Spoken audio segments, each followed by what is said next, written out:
Good morning, traders. It's 8:02 a.m. Chicago time on Friday. Happy Friday to all, the 12th of August, 2016. This is another Trader Bite early nourishment for your trading mind. Derivatives trading involves substantial risk of loss and is not suitable for all investors. Past performance is not indicative of future results. The news overnight is dominated by the numbers out of China. And also the numbers just came out, causing the market to correct slightly. An interesting item to note that I've seen through several channels, the stock market has done something it hadn't done since December 31st of 1999. On Thursday, all three of the major averages closed at record highs on the same day for the first time since the last millennium. While history doesn't always repeat itself, it's worth mentioning that all three topped out within a couple of months and a massive economic recession developed soon thereafter. That's the March 2000 top in the tech bubble that later um, crashed. I want to remind you when you read these types of things as traders, we know that the sample size here of one is really statistically insignificant. So to try to draw a conclusion based on um, one sample size is not something that is actionable or tradable. But it's interesting to note nonetheless. Euro area GDP was in line. The euro area grew at 0.3% in the second quarter. According to Eurostat's flash estimate, the region saw a slowdown from the first quarter, which experienced growth of 0.6%. Germany's economy posted growth of 0.4%, while Italy's came in flat. Um, and then also China's data came out pretty poor. July retail sales rose to 10.2% below the 10.5 expected, well short of June's reading of 10.6. So the expectation was lower, but this came in, the actual was actually even lower than that. Industrial production came in at 6% versus expectations of 6.1%. And then, of course, the third disappointing figure was the fixed asset investment grew at 8.1% compared with 8.8% that was forecasted. And then on top of that, of course, we got PPI final demand this morning negative 0.4%, negative 0.4% versus positive 0.1%. PPI demand coming in negative year on year, negative 0.2% versus plus 0.2% expected. Advanced retail sales came in at 0 versus 0.4%, and retail sales ex auto came in at negative 0.3 versus 0.1%. Those are pretty poor numbers, and we saw the market move from 2182.50 or so down to 2178.75, about 4 points in the S&P. As far as what we're expecting for the remainder of the session, we're looking for business inventories, U.S. business inventories for June at 0.1%. The expectation is 0.1%. It comes out at 9 Central, 10 Eastern. University of Michigan prelim. This could be a mover for August. Looking for 91.5. The prior is 90. 91.5 is expected. Also at 9 Central, 10 Eastern. And then, of course, the Baker Hughes rig count at noon Central, 1 Eastern. Not even sure why I mention that one every week, but there it is. Anyway, so that's how things are shaping up on the news front. Let's have a look at what we expected yesterday. Here's your primary hypothesis yesterday. Not at all what the market wanted to do. The reason I had a hypothesis that was completely sideways is because I expected that the market would had taken back the sell-off from yesterday and is smack dab in the middle of the balance point of control and the expectation that we would get after the kind of somewhat of a breakout session yesterday. The expectation is that it would rest yesterday as it falls back into the MC point of control. That's not at all what happened.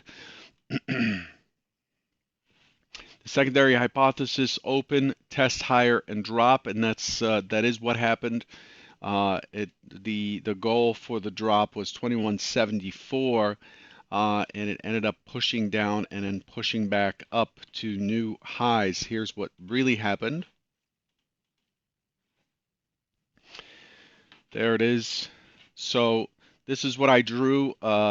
It took out the prior day's high, which is down here. So I drew an open auction push up and then push down. Oops, that's not what I drew. Open auction push up, push down, and down to 74. That's what was expected for Hypo 2.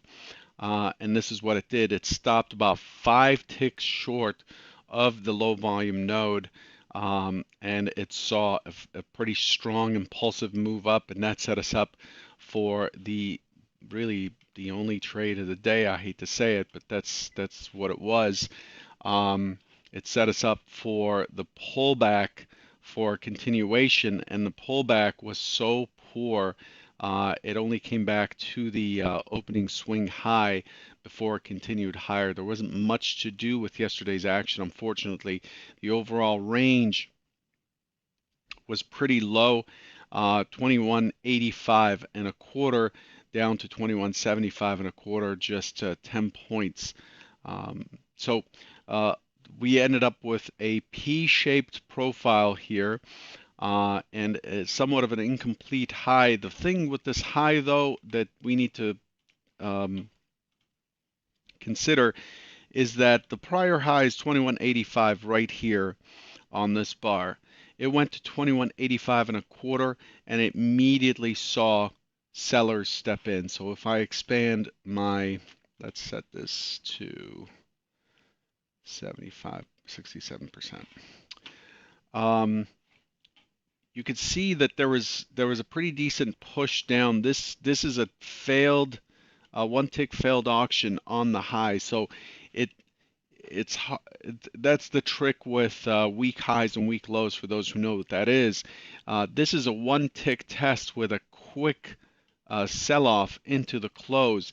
This somewhat completes this high for now, even though we do have the point of control at the top with a stem beneath. This auction to the high seems complete to me for now. Anyway, that's just something that's interesting to note. On the overnight session,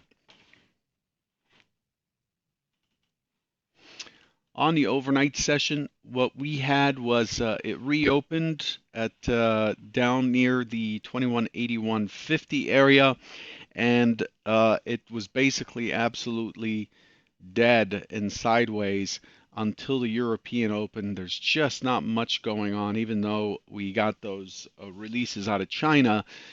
We still don't get very much action on the overnight session.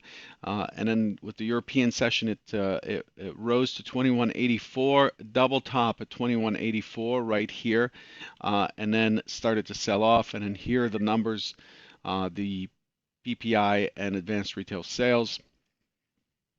Selling us off to new lows.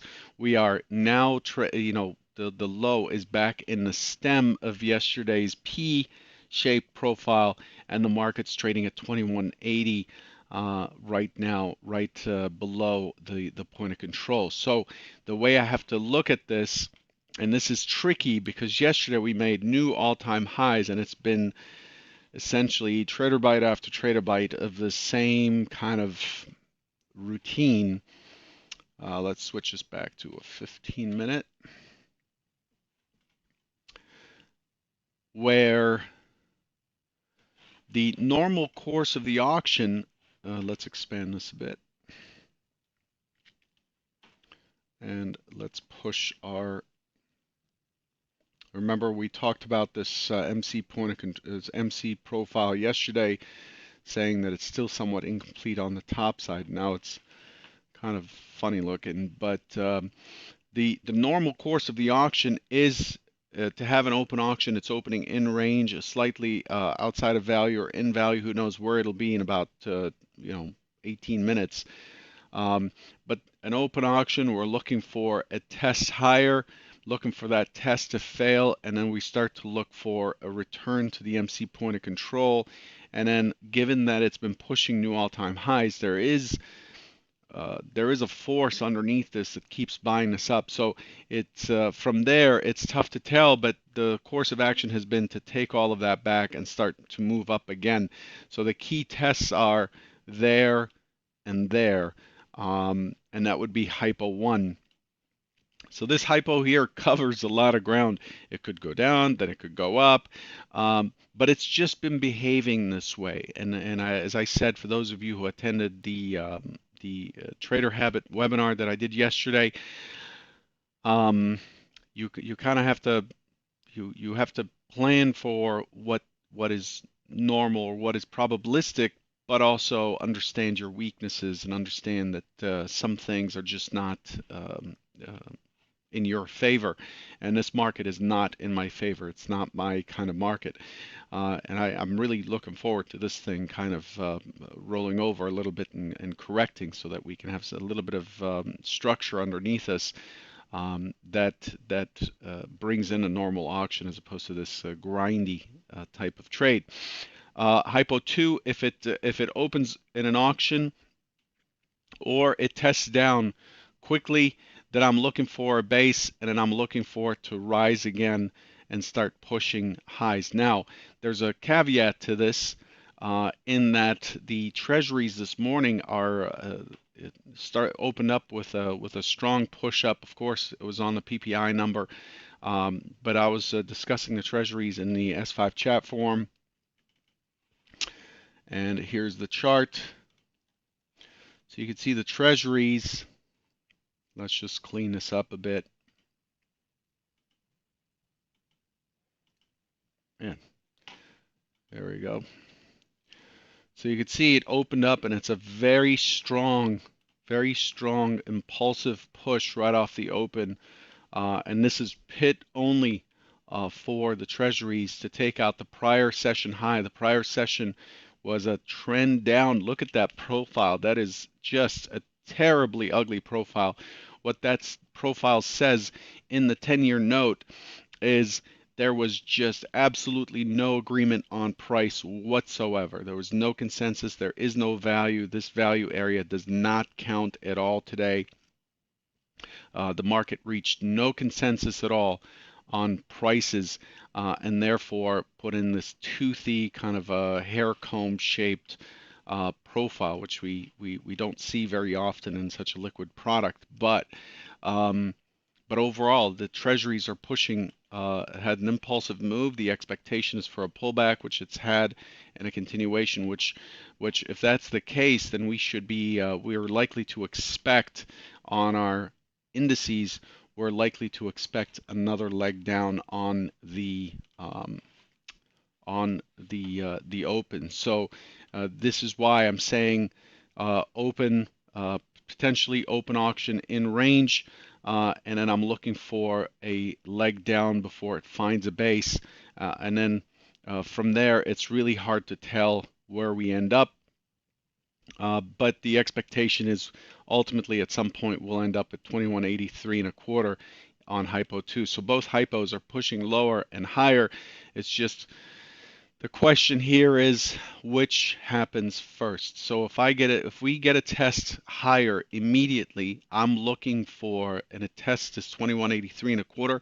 I'm looking for signs of failure or signs of divergence of some sort, in the form of market lifting but offers reloading, and then I'm looking for the short back towards the MC point of control, this black line right here at 2177. That would be my target.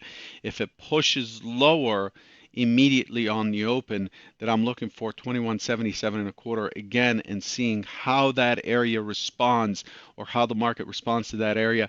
It can fall as far as 74 from yesterday and still potentially give us a chance to get long back into the 2183 and a quarter, giving us about a 10-point range. But if it pushes up to 83 and a quarter down to 77 and a quarter, gives us 6 points of range. And those are the two key plans. There are additional plans. There are usually 5 hypos every day. There are 5 hypos that we come in with, I only cover the first, second, and maybe sometimes third, but that's how things are shaping up. And the reason you create those hypos is for you to be prepared, um, to have a representation of what you expect and what you're expecting to do depending on the scenario. That's what it is. It's not a prediction of what happens in the future. It is simply a view of what you're responding to, and what to look for in order to respond. And that's why the hypotheses are very important. One last thing I wanted to discuss real quick. Again, I want to remind you it's Friday, not the best day to burn a hole in your pocket or to take just stupid trades, and I hate to call them stupid trades, but trades that have no basis whatsoever other than the fact that you need something. You need to make money. You need to get back a tick or two or a point. Your need cannot be imposed on the market, should not be imposed on the market. So it's not smart to do that. Just be aware of the fact, be aware of the fact that you're having this need, and you do not have to respond to it. It is a monster within all of us. Our needs, we tend to impose our needs on the world.